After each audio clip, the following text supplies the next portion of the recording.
सुखी जीवन का रहस्य। चुप रहने से हमारे रिश्ते प्रबल हो जाते हैं, मजबूत होते हैं, हमारा ज्ञान बढ़ता है, लोग हमारी बातों को गंभीरता से लेते हैं और सबसे बड़ी बात, हमें बाद में पछताना नहीं पड़ता, हमारी खुशियां बरकरार रहती हैं।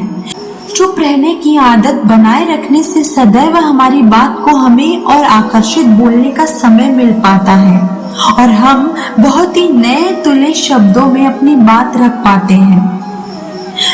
हमारा दिमाग बेहतर काम करता है, तनाव हमारे शरीर को नियंत्रित कर पाते हैं, हमें आत्मचिंतन करने का समय मिल पाता है, हमारी याददाश्त मजबूत होती है, हम किसी भी निर्णय को लेने में के लिए सक्षम हो पाते हैं।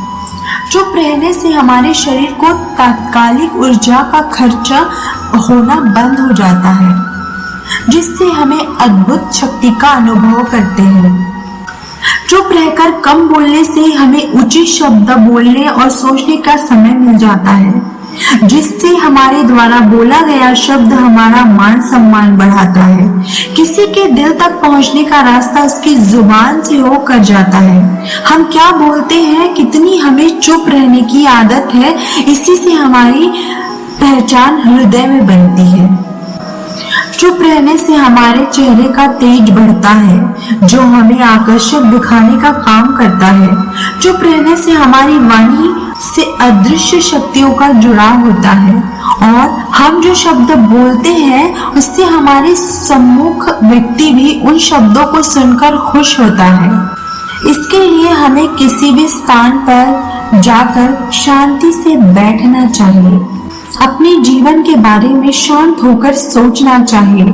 परिस्थिति के उतार चढ़ाव में हमारा चुप रहना कई बार अति लाभकारी हो जाता है, क्योंकि यह सामने वालों को हमारा एक उत्तर ही होता है।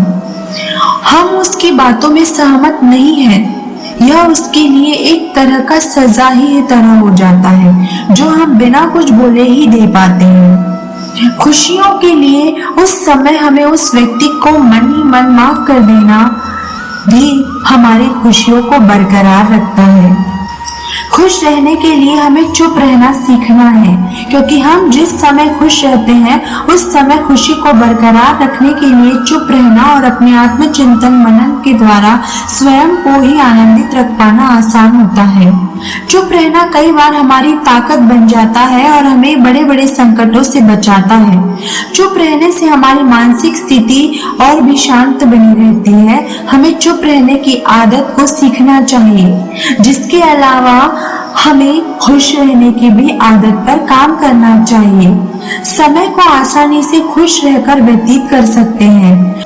चुप रहने से हम अपनी जिम्मेदारी उस रिश्ते के प्रति भी निभा पाते हैं जो उस समय कीमती होती है।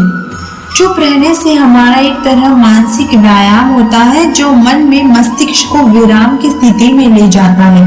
हमारा मन ऊर्जावान हो जाता है। चुप रहकर हम अपनी सांसों पर ध्यान केंद्रित कर सकते हैं, व्यर्थ विचारों को रोक पाते हैं, जिससे हम खुशी का अनुभव करते हैं। चुप रहने की आदत हमें झूठ बोलने से बचते हैं और दूसरों की निंदा करने से बच पाते हैं। जो बातें हम बोलकर अभिव्यक्त नहीं कर पाते, वह बातें हमारे मौन रहने से प्रकट हो जाती हैं। चुप रहने से हमें ज्यादा से ज्यादा सुन पाते हैं, जिससे हमें सटीक उत्तर देने के लिए मानसिक चिंतन करने का समय मिल जाता है। हमारी वाणी की प्रखरता बढ़ती है, हमारे शरीर में तेज बढ़ता है, हमारी आभा मंडल का प्रभाव होता है, हमारा मन शांत हो पाता है, जिससे हम आंतरिक शांति का अनुभव करते हैं। हमारी आदतें गहरी नींद आने लगती है, विश्राम मिलता है, नई ऊर्जा का संचार होता है।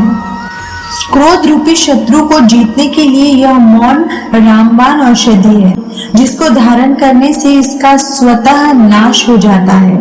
यह अवस्था में एक तरह की निद्रा अवस्था है, जिसमें हम अपनी सभी शक्तियों को रोककर चुप होकर ऊर्जा का विस्तार करते हैं।